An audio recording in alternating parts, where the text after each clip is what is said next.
Hi there, name's Chris, and you're watching a special video today. I'm going to be playing Asphalt 3D on my Nintendo 3DS, and in the meantime, I'm going to address a few issues about stereoscopic 3D and some specific issues to stereoscopic 3D gaming. Now, the backstory behind me getting this very game actually is interesting. I was watching a review of this very game last week, done by someone who obviously didn't know much about how stereoscopic 3D works, because when the review went onto the 3D aspect of the game, it was kind of annoying to me. It got, like, teeth-grindingly bad. Now, I don't want to name... I don't want to name the channel or the person making the review, because it actually turns out I really like that channel and all the videos on it. It just happens to be that one time where you totally disagree with the person. So I'm not going to make a big deal about that specific video. But as you can see, the opinion about 3D was so bad in the review that I actually... felt bad for the game and got myself a copy. I had to see it for myself, and obviously from what I'm seeing here, I was correct in my assumption. The opinion about the 3D was just dead wrong. Now, let's get a few issues out of the way, okay? These are things that I hear so often, not just in that review, but things that are basic things that I want to get out of the way about 3D. First off, there's the issue on 3D being called an effect all the time. This is a pet peeve of mine. I totally hate hearing people calling 3D an effect.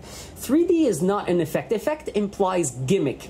Inherently, at the very base, stereoscopic 3D is a really serious technology that can have very useful applications. Of course, it goes into gaming and entertainment as well, because it just provides a realistic illusion of depth. Stereoscopic 3D is an illusion, not an effect. Stereoscopic 3D is as much as an illusion as the color on your monitor is an illusion made by 3 color pixels coming together. This is pretty much the very same type of thing, except it's just a different aspect of the media you're watching. It's the impression of depth. And as you can see here from my stereoscopic video, the depth in this game is actually pretty good. You're getting a pretty good illusion of depth. Stuff that's been filmed in 2D, then converted to 3D. Arguably so, then it becomes an effect, because it's up to the ones converting the footage to modify the depth to their liking. So yeah, it sort of becomes arguably an effect. So with that out of the way, there's another really basic issue I want to get to, and this one, man, this one makes me want to, like, I don't know, hit my kneecaps with a hammer for a pastime. And this would be, wow, you're talking about stereoscopic 3D, that was awesome. And here's the thing that really bothers me. The person doing the review I was referring to earlier, at some point during the review, said, well, it shows that in this game they didn't really have the 3D in mind, because there's nothing that really flies out of the screen coming at you. And right there I thought, oh really, we're going for the super cliche now? And I was really upset about that. That's what actually made me get the game. If you're creating stereoscopic content, you'd know that there's something called behind the window illusion, and then there's something called an out of window illusion, where you're actually making something come out of the window. The window in this case would be your screen. So behind the window means it's a perception of depth inside the screen, and out of window means it's a perception of something coming out of the screen. It is depth, but coming out of your monitor. So everybody really likes out-of-window illusion. Everybody likes it, and I'm a big fan of it myself. I mean, I think it's a cool aspect of 3D, but you can't do it all the time, and you've got to do it extremely rarely, actually, and I'll explain to you why. If you're getting technical about stereoscopic 3D, let's talk about something else called window violations. there's something called a window violation in stereoscopic 3D.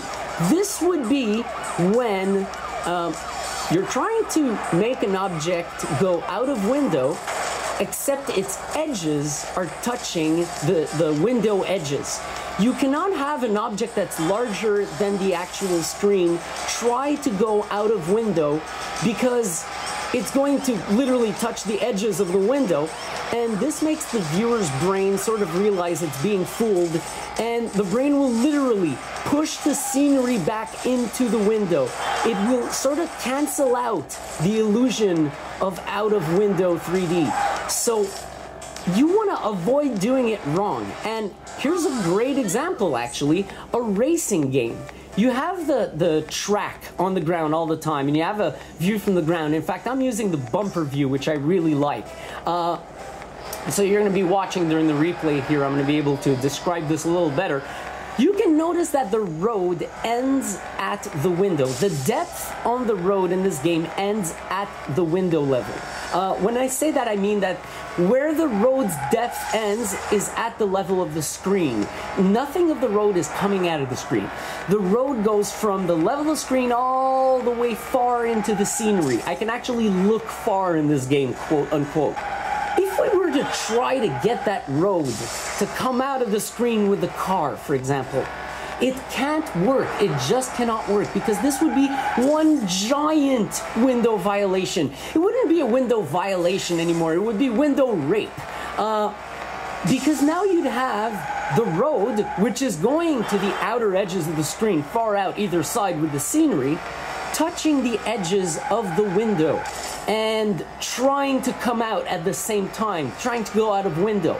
This is a distinct window violation right there, and it is a trademark one. I mean, I see it in a lot of gaming and in a lot of actual entertainment that's supposed to be real good stereoscopic, but ends out they're trying to only appeal to the gimmicky out of window aspect of 3D. And this is where you can really go wrong. Racing games cannot give too much of an out-of-window illusion. Other than collisions, debris that are flying, the little power-ups, I gotta admit, they could have made them sort of fly out of window a little bit when you pick them up. But still, the game is made properly. I can't blame you for it. And you know what? The 3D aspect of this game is actually really, really good. You're looking at it right now on possibly a much larger screen than a 3DS, and you can clearly see the scenery goes out way far. I am using the depth perception for visual cues that I normally would not get in 2D. This is something that actually makes driving games fantastic. What sucks about driving games on the 3DS is the 3DS's controls. Not that they're bad, it's just that playing a racing game with a controller is, to me, extremely lame. It takes a steering wheel to be realistic, and if it's not realistic, it's just a little game, right? So that's how I treat racing games on the 3DS. I take them with a grain of salt. They're a game. They're just for fun, right? And I'd say that Asphalt 3D, as far as racing games go on the 3DS, Asphalt 3D really has the whole control thing down. It's pleasant to control. And it's not realistic. The 3DS cannot get realistic with a racing game in terms of controls, but it feels more comfortable. It's actually, this one's fun to play. Alright, this time it's another racing game. I'm going to just fiddle around and stagger around the track with Ridge Racer using this camcorder's LCD in the process. As it has been with the other game, probably not going to do too good, but it's going to be funny. There's other issues I wanted to talk about stereoscopic 3D. Well, this time it's not pretty much an issue rather than it is a clarification, and maybe you're gonna learn something out of it if you don't know how stereoscopic 3D works at all. Like if you're a complete no knowledge on the topic, no opinion, no whatever, well, you might learn something. So let's get this race started here. What I wanted to go on about is, well, now a lot of people do know this, but several also do not. How is stereoscopic 3D made? Now, when you're really filming real 3D, how is it made? And some people won't actually know this. Now, obviously, you might be getting a hint that I know how it's made because I actually own stereoscopic camcorders. And now that I got this start underway, I'm gonna let you take a look at how I actually film the 3DS. And this is gonna sort of hit two birds with one stone, because you're gonna actually take a look at the JVC stereoscopic camcorder and sort of get the idea right away. Wow, am I not doing well right here? I just sort of went into an infinite drift. Anyways, it's good. You're looking at my stereoscopic camcorder right now instead of me staggering all over the track in Ridge Racer. And that's it. It's just a pair of lenses. That's all. The camcorder is sort of filming two video streams, one for the left eye and one for the right eye. This is pretty much how humans perceive depth in normal life. Now, there's other ways. The brain actually does calculations when it sees objects move one behind another. It actually does calculations to estimate depth. So if you're looking at stuff with one eye, if you're moving, you will keep seeing depth. To a certain degree. It's much better to get stereoscopic depth. It's the way humans and animals alike manage to perceive some or a lot of depth in everyday life. And the camcorder is no different. It's just got two eyes. It's recording two independent video streams. And the beauty about stereoscopic technology is the way it's displayed to you. And that's also the holy grail, the difficult part, the part that just really isn't obvious. We have to actually get you, the viewer, seeing what the left eye contents are trying to show you only out of the left eye, and what the right eye contents is supposed to be showing you only out of the right eye. And that's sort of a beautiful thing about the 3DS. It's a beautiful piece of technology because it's auto-stereoscopic. And you get this illusion just by getting that perfect sweet spot there where you can actually see out of the left eye view, and out of the right eye view. And it's pretty awesome. So now that you've actually seen a stereoscopic camcorder and you may have actually learned how 3D works, how does it work in a game? A game doesn't have a camera, does it? Of course it does.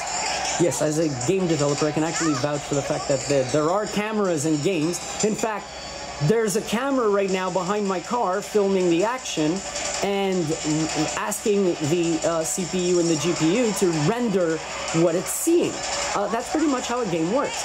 3D video games nowadays, with all the sophisticated engines, actually have a camera you place in the virtual world, whatever it is, like a terrain, a city, whatever.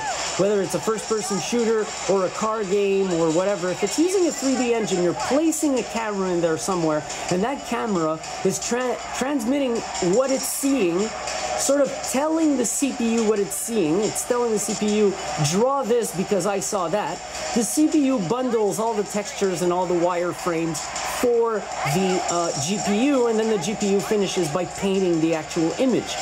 This happens 30 to 60 times per second, depending on what technology you're using.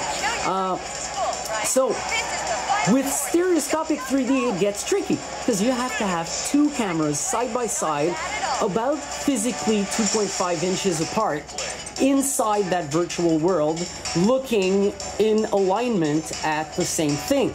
This gives you two different perspectives, your left eye, your right eye perspective.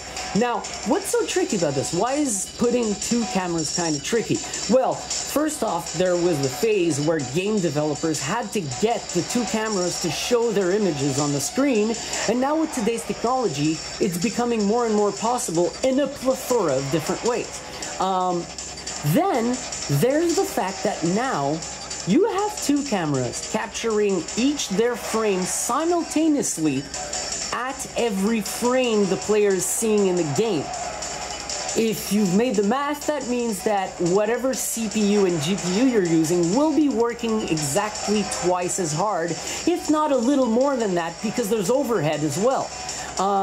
So your CPU is receiving camera 1 and camera 2's information, going, holy crap, I gotta bundle this for the GPU, and then the GPU receives a pair of instructions every frame and goes, holy crap, I gotta bundle this and shove it on the screen. It does come that down the line, you will normally get half the frame rate you do in stereo 3D than you do in 2D. And this is what's really beautiful about the 3DS. It's an incredible piece of technology. Forget the display. I've looked at a lot of these games on the big screen now that I'm able to film them, and a lot of people suspect that the 3DS uses depth mapping, which is taking a 2D image and turning it into a 3D image using the depth information within the game. So basically the wireframe is stereoscopic, but the textures are 2D. So it's kind of a weird stretching algorithm that the game does to sort of halfway fake. It's half real, it's half fake. It's not really a conversion per se. It is still real 3D, but there will be artifacts in that type of 3D. And I've looked for these artifacts in the 3DS and I cannot find any of them, which means that there's a high likeliness that the 3DS is rendering a true stereoscopic 20 to 30 to, I've heard some games going at 60 frames per second. This thing's a pocket calculator. I have no idea how it's capable of producing the stereoscopic frames at good enough a rate for gameplay. I am amazed by how optimized these games are and how well they're designed. Alright, now, here's a game I actually have beef with on the 3DS. This is F1 2011, and I have beef with it for two separate reasons. First off, I did mention earlier on that the 3DS's control capabilities don't do very good in the case of driving games. That's because, well, you know, you got a circle pad, you got buttons, you don't have pedals in the steering wheel. You know, you're better off playing racing games on a PC if you're looking for any level of realism whatsoever. Now, the thing is, a game will still be fun on the 3DS, a racing game, especially if the stereoscopic aspect is good. And granted, the controls have to be properly adapted for the unit so that they're comfortable to use. This is not the case with F1 2011. The game actually appears to have been like ported off the PC, the graphics slightly downgraded, but they didn't seem to have touched the control scheme. So because this game actually borderlines the simulator territory on the PC, this really isn't porting over well to the 3DS. It looks like they just haven't been adapted. You turn all the drive assists on, and you're still not steering the car enough for some chicanes. I mean, there's something wrong with it. And it's not like I don't know anything about driving simulations. I'm pretty good at most of them, including F1 2011 on the PC. And on the 3DS, it's pretty much a train wreck on the control issue. Now you tell yourself, okay, I can put up with those controls and enjoy a stereoscopic Formula 1 experience. But here's the problem. You're probably noticing this right now. My slider is all the way up. Here's a game where they really didn't consider the use of stereoscopic 3D. I mean, they put it in there, but I highly suspect actually the reason why there's so little depth is that they may actually be using depth mapping. And they're avoiding artifacts. But I'm actually going to see, it's the first time I film this game off the 3DS, so I'm going to be able to see on the PC the amount of depth that there actually is and how it's being carried out. I can really not see well on this LCD monitor on top of that. But you can see that the graphics are really basically just crudely ported over to the 3DS. The controls really are not that great. And yes, if you memorize the track, you can get around it and enjoy yourself. In this case, I don't even know the track, so I'm doing extra poorly. Given this LCD here, it's not helping. But you know, these simulator-like controls on the 3DS really, they're not working. They're just not agreeing with this machine. And on top of that, the stereoscopic aspect, don't get me wrong, is there. I mean, I can clearly see it on the LCD going on right now. But if you looked at Asphalt and Ridge Racer, the stereo was much better done in those games.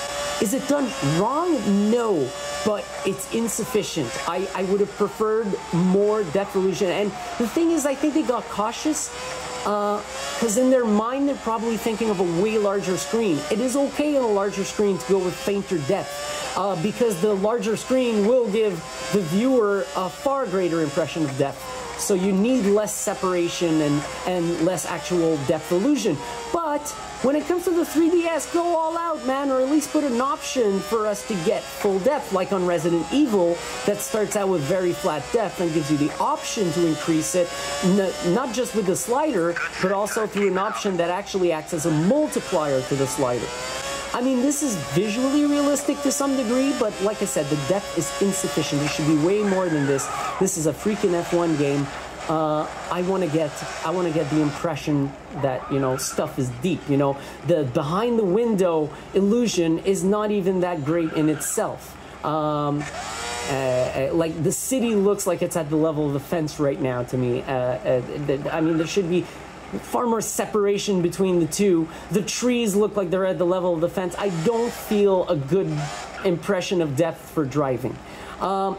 In 2011, I purchased my 47-inch LG 3D television and discovered the capabilities of this technology. And then I discovered that I could install drivers that would make most 3D engine-based games work in stereoscopic 3D. There's tri-definition. Back in those days, there was also IZ3D. So it's 3D that totally yanked me back into gaming. And since then, when I play a game, it is never monoscopic. It is never in 2D. It is always, always, always, always in 3D. There is no point for me to go to monoscopic. I don't play monoscopic games anymore since I was the age of 17. The thing that really got me back into it is the stereoscopic aspect. And I've read some comments on my channel. Thanks for that, people. That's kind of cool. Open up the conversation about stereo 3D. I'm always up to that. And some people were saying, you know, even 3D gamers aren't that interested in seeing a review that is 3D specific. Hey, why not? I mean, as a 3D gamer, I'll be the first kind of guy to be looking around YouTube for this kind of review. I'm trying to provide to people something that I myself would have liked to see made by others more often. It's hard to actually, it's almost as hard as, you know, in the 80s when you didn't have the internet and you barely had game reviews and you had to rely on the screenshot to buy a game. It's almost like that with 3D now. You never know until you try it, and then sometimes you get screwed. You buy a game that totally cannot work with 3D, and then you're like, what the hell? I just bought something that's completely useless. I almost forgot something. I wanted to mention this. I made reference earlier to the fact that stereoscopic 3D can have useful applications. I'm going to give you a real quick example here. Keep this real short. Imagine a sort of vehicle that's fully armored, okay? The driver needs to be fully protected, but the driver also needs a view outside to drive. A monoscopic monitor is bullshit. If you give a driver a monoscopic monitor to drive an actual vehicle they're sitting in, they're going to knock trees, lampposts, and possibly people down. There's a show, I think it's called Dream Machines, that I once saw an episode of, where they're doing this special car for the guy who did the movie Battleship. And he was to roll in on the red carpet with his car, and he couldn't see in front of him because of the way the car was designed. He needed a monitor. And these idiots put a monoscopic monitor inside the cockpit. So obviously the guy he almost basically drove right into the people.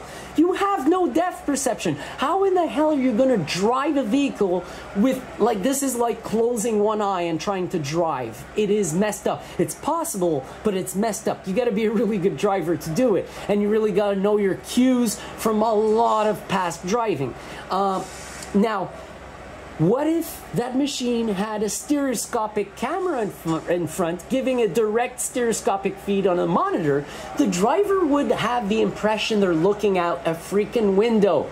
It would give them a realistic impression, a realistic rendition of depth in front of them. They would not make the mistake that I saw the guy from that Battleship movie. I completely forget the name. I totally have no interest in the movie Battleship. I just noticed that show once and I was like, oh boy, I can't believe they put a monoscopic monitor on that freaking one-ton vehicle. What a bunch of morons. I mean, I can only imagine the price the guy paid for the vehicle. Why not? All the cameras, every single camera on the Mars rover, except for the mast camera, are stereoscopic. And they even do stereoscopic imagery with the mast camera. Yes, they actually do two different photos in the shortest amount of time possible and use those as two left and right perspectives to give a stereoscopic illusion of depth. The gimmicky aspect of stereoscopic 3D is when, in the entertainment industry, someone uses it to throw shit at you out of the screen. I mean, that's lame. It's fun when it happens unexpectedly a few times here and then, but it's lame when it's overused. And it's probably full of window violations, which I described earlier. So now I'm going to end the video, and boy, is this a long one. So I hope people listen through, because there's a lot I wanted to say here. So I also hope you enjoyed, and see you soon. I guess I'm going to review some more stuff, independent games that run in 3D. I guess that's my thing now.